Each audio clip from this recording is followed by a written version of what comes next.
Etnoqrafik məlumatlara görə şenlik obadan kiçik yaşayış məskəni idi. Koma quruluşlu yaşayış yerlərində hər bir koma ayrıca bir şenlik hesab edilirdi. Bu məskənlər çox vaxt eyni nəsildən və ya qohum tayfalardan olan insanların birlikdə yaşadığı kiçik icmalar idi.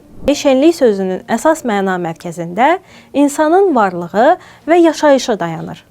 Şenlik insanların yaşadığı, həyat qurduğu məkandır. Şenlik isə insanların bir araya gəlib sevinç paylaşdığı andır.